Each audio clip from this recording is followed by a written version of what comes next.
Yes, we are ready. Okay, great. Thank you so much for joining us today. We're really excited that we can talk about the Wilco Forward Grant Program for small businesses. On today, myself, Valerie, Covey County Commissioner, Precinct 3, along with Scott Heselmeyer, our treasurer, as well as the president or chairman of our committee that was appointed by the Commissioners Court a couple of weeks to move forward with this money that we are going to talk about today. Also on the committee was County Commissioner Russ Bowles, Precinct 4, and we worked alongside our auditor's office, Julie Kiley, and as well as our IT department, who worked very tirelessly to be able to get this program to this point. And so we're excited to talk about it today. As you probably know, with the COVID pandemic, the federal government has distributed various amounts of money, and the county was able to apply for and received over $93 million through the CARES Act.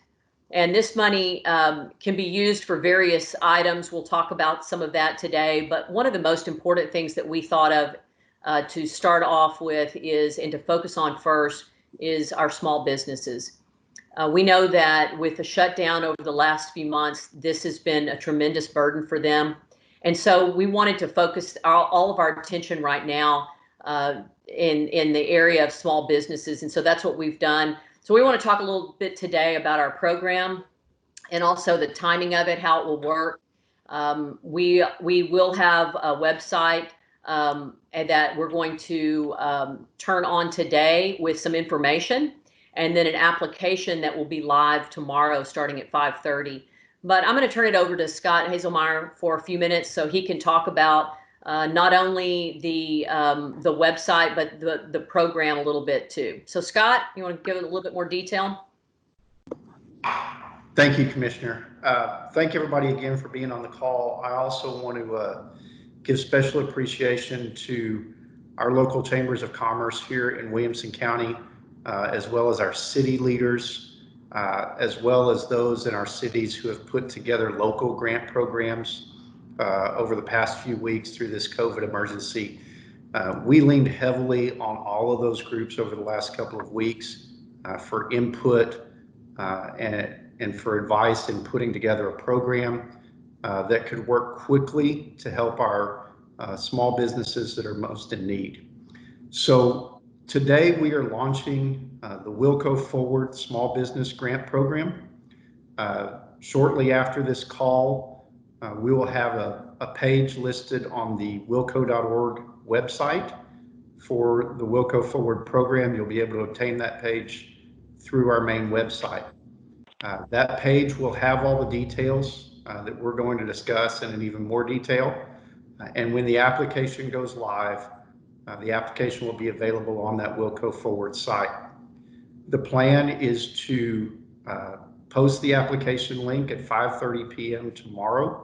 That's Wednesday, and to allow businesses to start applying then. So the program is designed for all small businesses based here in Williamson County that have 100 or less full-time employees or are sole proprietors. And the purpose of the program is to help those businesses with their costs associated with COVID-19 shutdown and interruptions. And those are costs such as their payroll costs, their supplier payments, their rent, their taxes, the kind of things that our small businesses are still encountering and paying every day, even as their business volume has gone down significantly. Now, we wanted to work very hard to make this program as simple as possible for our businesses. So we have a grant that is based on one of two criteria. The maximum grant for any individual business will be $30,000. And a business can fill out whatever results in the larger grant out of one of two criteria, either a payroll-based calculation that is similar to what was in the Paycheck Protection Program. We know a lot of businesses have already made that calculation. So we wanted them to be able to enter that same 1 month payroll number. The difference being our calculation will be 1 month, as the federal program was 2.5. We also recognize that a lot of our small businesses don't have significant payroll expense. So we've created a separate option based on monthly input costs. And so we'll allow the businesses to enter their input costs, such as rent, taxes, and utilities. And we will actually calculate 2 months worth of input cost. And then whichever is the higher number of those two, either the payroll-based cost or the input-based cost, will be the base grant amount. One of our other priorities was to make sure that this is based on losses due to this COVID-19 emergency and the related shutdowns. So we do have a graduated scale based on the business's status during our stay-home order, which was in effect for just over the last month. So if a business was completely closed, they would be eligible for 100% of their calculated grant amount. If they were partially closed but partially open, they would be eligible for 75%. And we do recognize that even those businesses that were fully open suffered economic hardship as part of this crisis. And so those businesses will be eligible for 50% of their grant amount. We're trying to keep the paperwork requirements very simple. There will be an online application, fill in the blank online.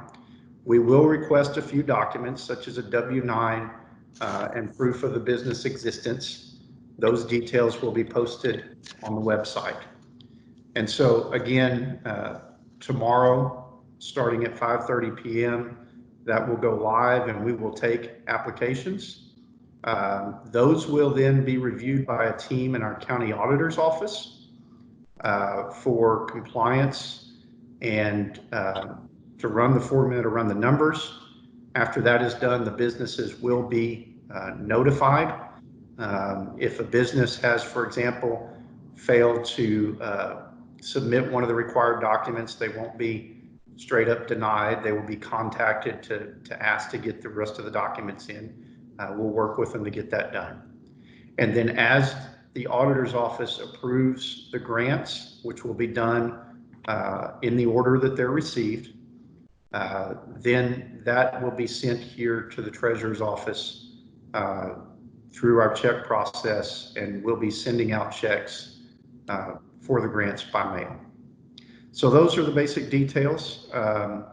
As Commissioner Covey said, this has been a very challenging time, obviously not only as a public health crisis, but truly the most challenging time we have encountered for our small businesses. So the goal of this program is to help those businesses stay afloat and keep operating as we go through this process of getting back to more normal operations. And we look forward to being able to assist with that. Thank you, Scott. You know, one of the things that, like Scott mentioned, that we really pushed for was the most simplistic way and the fastest route to get funds out. We didn't want to have a large bureaucratic process. And so I think that the process that is set in place will achieve that. Even to, because the Commissioner's Court approved the details of this program, and basically under local government chapter, code chapter 381, we're able to proceed with this without having to go back to Commissioner's Court for each of those checks to be written. And that is key to getting these checks out. Like Scott said, our auditor's office is going to be reviewing, but also getting checks out. And I can see checks being written daily, at least at first, when the volume of applications we anticipate will be very heavy. Okay, we have a couple of questions waiting. I believe that you covered this, Scott, but will businesses be notified if their application is declined? Yes, businesses will be notified either of acceptance, or if it's declined, of the reason for being declined. And then you did say, Commissioner Covey, that you were trying to get the checks out soon, but is there sort of a timeline as to when businesses could expect to see one of the checks if they're approved and granted? So our goal is to, as I mentioned, get the checks out as soon as possible.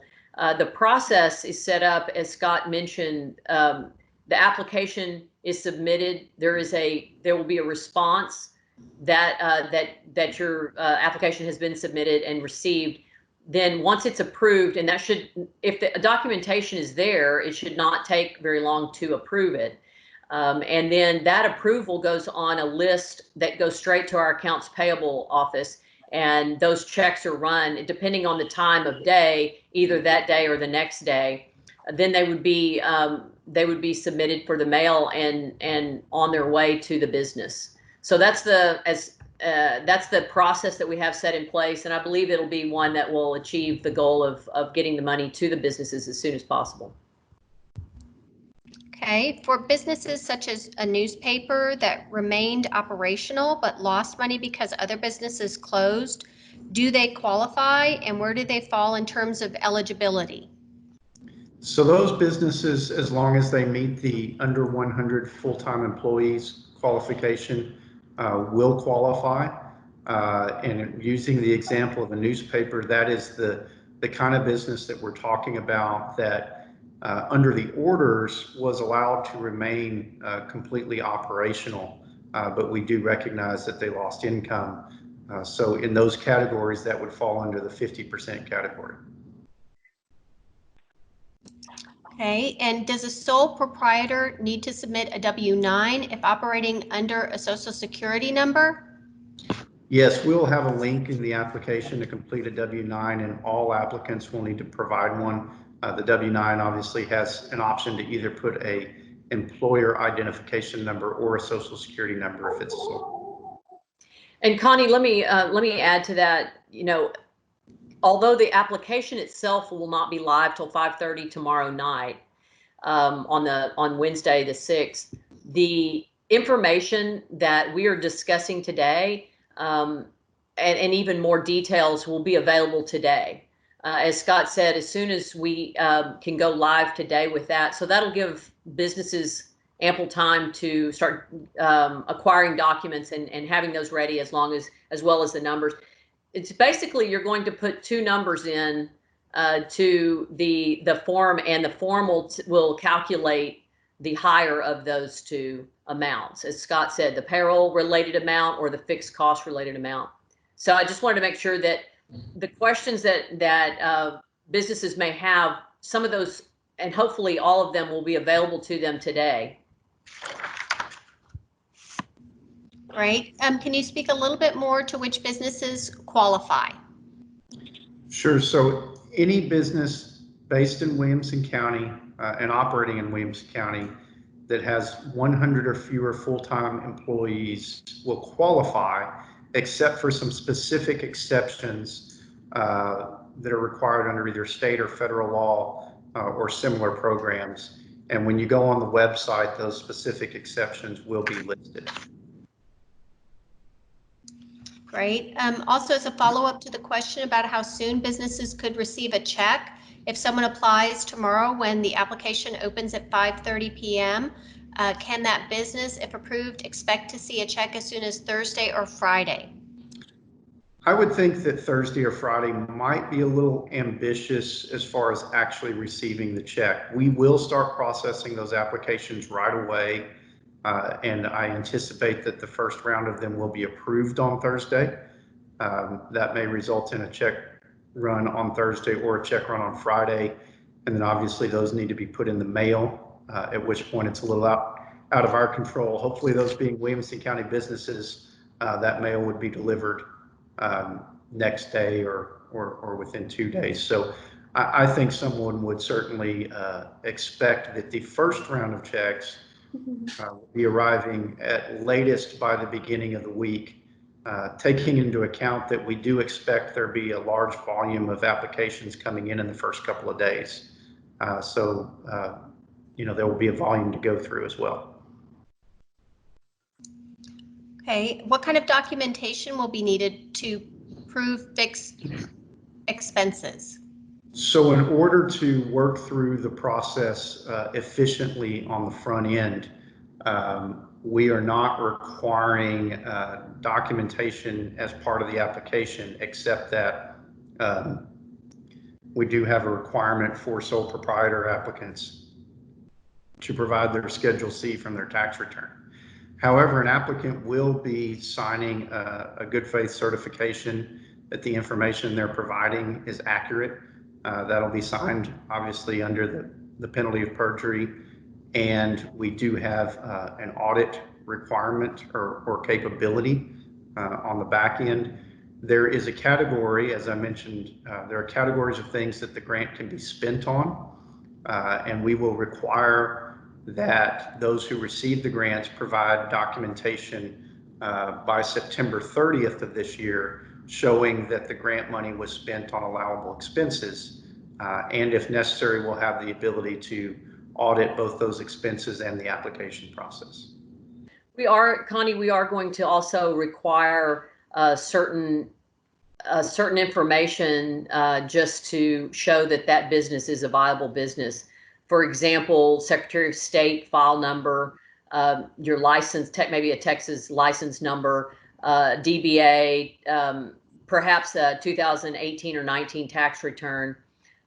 So, Social Security number, those items will be listed in the information that we will have live today. So people will know what to upload, and it'll be a process of uploading that. For sole proprietors, either 2018 or 19 Schedule Cs. So we've tried to keep it simple, but at the same time, there are restrictions on what the money can be used for from the federal perspective. And so we want to make sure that that's clear. And as long as the monies are used for the appropriate purposes, which is what the intent was from the beginning, then the businesses won't have an issue. Okay. Does Williamson County at this time have an estimate as to how many businesses it expects will apply for the grant? And do you anticipate having to pull staff from other departments to handle a large volume of applications? So I believe that our auditor's office is prepared to handle the volume of applications. They've put a team together to do so. So we don't anticipate having to pull staff from anywhere else, except that my staff is prepared to print and mail checks.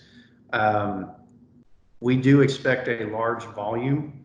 I guess I would say if I made a prediction, that would only serve for me to be wrong, probably. So I don't think I'll put a number out there, but we do expect a significant volume of applications. We hope so.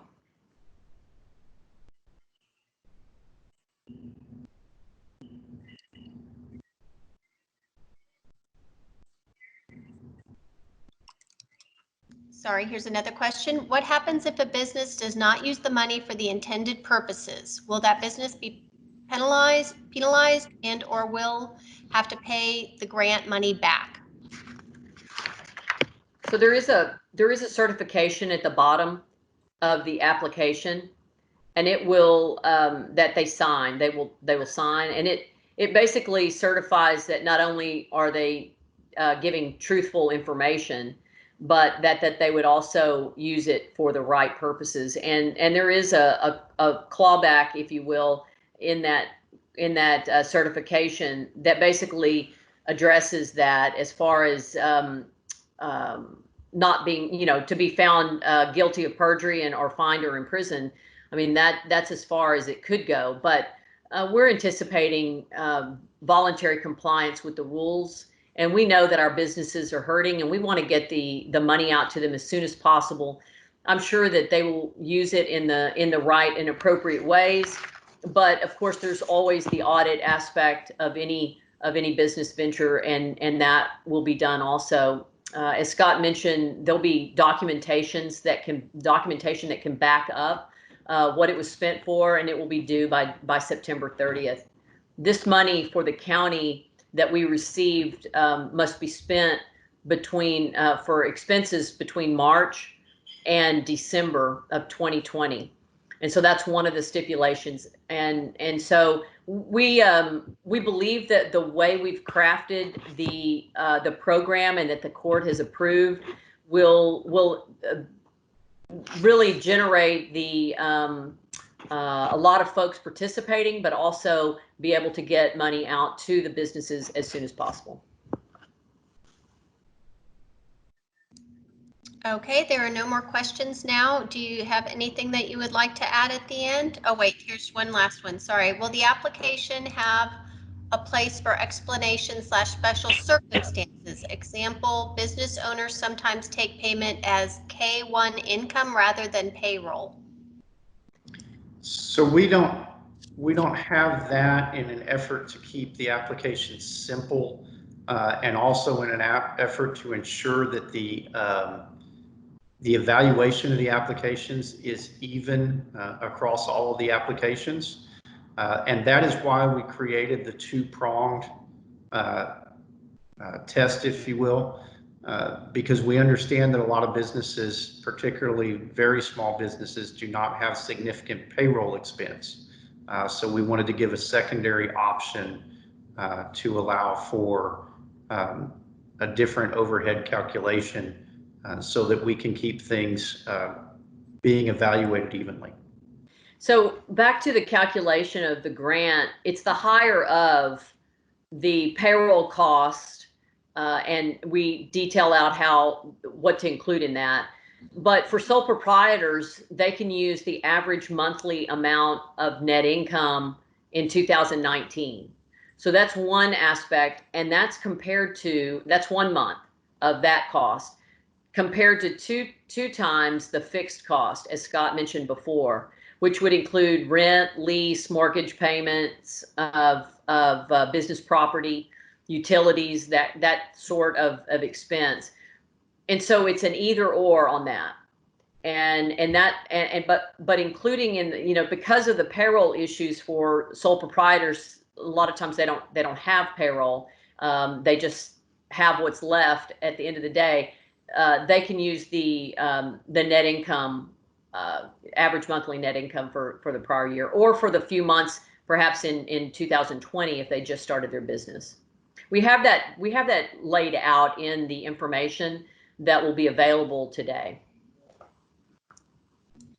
Great. And then the final question, what is the deadline for the application process? The deadline will be June 30th. Now I would anticipate, like we said, we're encouraging applications, and we are predicting a high volume of applications. So I would anticipate that waiting till June 30th might cause the funding to be strained, but the application deadline is June 30th. Great. Thank you both very much. Appreciate it. So Connie, there will also be on the information at the website, a link or information about how to get your questions answered. So look for that also, because there may be some additional questions. Thank you very much. Thank you all.